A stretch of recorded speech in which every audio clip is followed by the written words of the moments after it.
자, 그래서 왜 신말불 3조선이 동시에 붕괴를 하게 된 거냐, 이 까닭을 이제 설명을 하고 있습니다. 첫 번째 이유는 말불 양한이 신한의 반기를 들고 각각 신한이라 자칭했다.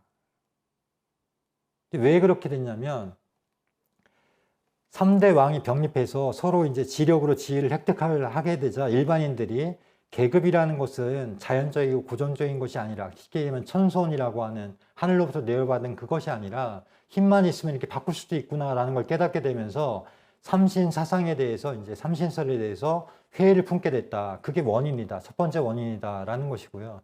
두 번째 원인은 삼국의 신한들이 흉노와 중국의 거듭된 침략에 저항하지 못해서 국토를 많이 뺏기게 되면서 일반인들은 제왕도 사람의 아들이지 하늘의 아들이 아니다라고 하는 불신을 갖게 됐다. 그래서 삼한의 신엄을 부인하기에 이르렀다. 이것이 이제 붕괴의 가장 가까운 원인이다라고 설명을 합니다.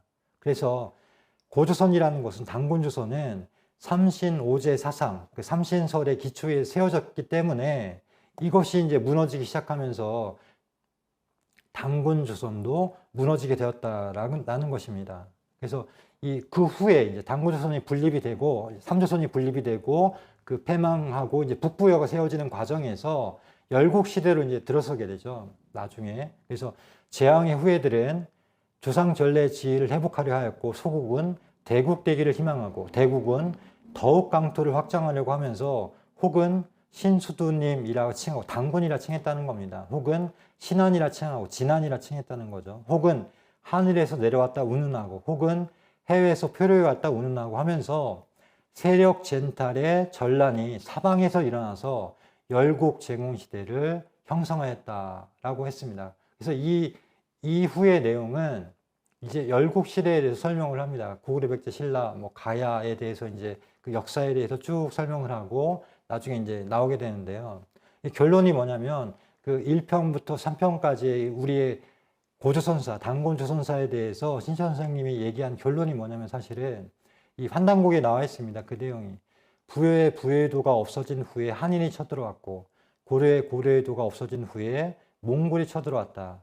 천하만사가 선제지하야다. 나를 먼저 아는 것에 있다. 그러니까 단곤조선을 지탱하던 역사 정신이 무엇이고 당시의 어떤 사상이 무엇이고 정치, 문화가 무엇인지 그 정체성을 잃어버리게 되면서부터 분란쟁투의 시대로 접어들게 되고 사실은 고조선이 이렇게 망하게 되는 과정을 거쳤다라는 것입니다. 그래서 이 고조선 때 우리 지금 뭐 주류에서 보는 최초의 국가인 고조선 때의 그런 황국 배달 조선을 이렇게 건국했던 역사 정신이 무엇이냐라고 하면은 삼신오제 사상인데요. 뭐 실제로는 홍익인간이죠. 나중에는 홍익인간인데 이 대한민국에서 당시 이제 대한민국 임시정부죠. 1919년에 3.1 운동이 일어나고 얼마 되지 않은 때입니다. 그 다음 달에 이제 임시헌장이라고 해서 이제 10개 조를 헌장을 공표를 하게 되는데 7조에 보면 이런 내용이 나옵니다. 대한민국은 신의 의사에 의해 건국한 정신이라고 분명히 나옵니다. 그래서 이 당시에 대한민국 임시정부를 세웠던 뭐 독립운동가나 국가정부의 그 수반들은 이 고조선의 역사 정신 그리고 신천 선생이 그 설명한 조선삼국에서 이렇게 드러낸 그런 그 우리의 고대의 그 역사 정신 문화를 그대로 알고 있었고 그것에 의해서 다시 대한민국이라고 하는 새로운 국가를 건설하려고 했던 것입니다. 그래서 신천 선생님이 이런 얘기를 했습니다. 우리가 이제 대한사랑에서 끊임없이 우리가 역사 강국을 해야 되고 국통명을 다시 바로 잡아야 된다라고 얘기를 하는데요. 독사실론에서 이런 얘기를 했습니다.